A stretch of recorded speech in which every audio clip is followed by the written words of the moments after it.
All right, I let me just I was putting on these glasses, so I'm just wondering whether to put on my glasses again. I was actually very concerned about um Valentine's celebration. I know many times in church they ask us, "Are you your church or a Christian? Are you also celebrating Valentine? Are you also celebrating Valentine? There's love in the air." We said no, not really, but we sometimes fix our programs. To be frank with you, it's another way of keeping the people back in church instead of ideas, you know, coming into their minds. So want to keep them back in church so that, and then do something that will help them, teach them in the Bible perspective of love. um Saint Valentine that they celebrate is not, you don't have its foundation from the Bible, even if though his intention was okay to get the couples enjoy seasons at a particular season, because they are not always together, and then some have to take break and go and be with their loved ones. That's no problem about that. It's just that the world we find ourselves has escalated it, and taking it to a new dimension. I was remembering one of those days we were coming back from the church. It's one of my pastor's wife, and she was like, "Oh, my concern today is that a lot of young people will just get themselves foolishly divergent today. A lot of atrocities will go on because of lies in the name of I want to feel the good of Valentine."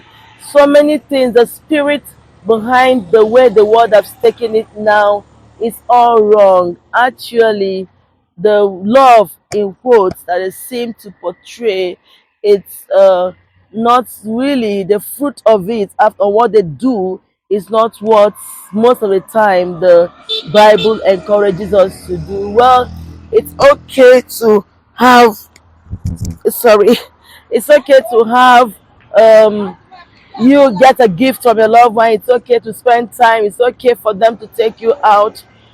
But we should not always narrow it to just February 14th or the weekend after February 14th. Love should be expressed at all time. So the God that we serve is the God of love, and we are supposed to bear fruits of that love. When you I always tell people to go, if they want the true definition of love, they should go to First Corinthians chapter 13 from verse 1 to the end. That truly will tell you what love is all about. Love rejoices, wants the other to rejoice. Love wants to do good to the other. Love gives. Love does not take anything that will leave about sadness. Anything that has to do with selfish interest, like the world want to get something out of what they are giving to you. Anything that is not, that want to take, anything that want to impress self, is not God. And because it's not God, we on the other hand has to do what is God. When you give, you don't expect to take immediately. You understand? We don't expect you sleeping around with someone that you are not married to. And I tell people, when you come of age, get married, you can even stay on top of whatever bridge and have sexual intercourse with your spouse. Nobody will question you. It's your right if you feel it's decent enough. So I want to say love should be expressed to our loved ones at any time, at any season, in the capacity that we can. You don't have to go and borrow to impress your loved ones. No, you don't have to put yourself under duress because you want to, impress someone. You don't have to go steal. You don't have to go this virgin, an innocent child. You don't have to go lie to people. Love rules the world. And it just suffices me to say that if everyone out there that eulogize the beauty of 14th, the seemly beauty of 14th February, can shower this love to the next person, our world will be a better place.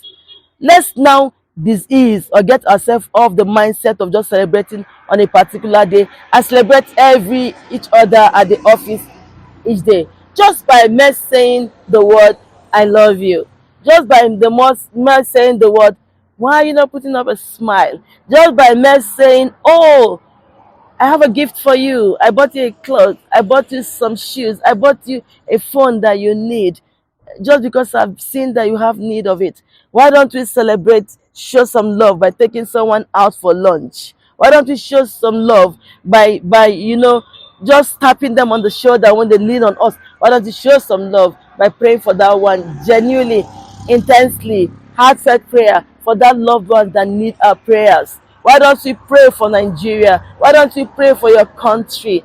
The Bible enjoins us to pray for the peace of Jerusalem. And when we bring it down, we say pray for the peace of the country where you find yourself. Why don't we shower some love? Why don't us that are very intelligent and have intellectual ability and capacity, why don't we just straight throw it to the world by providing solutions to the troubles that we face every day? Why don't we have that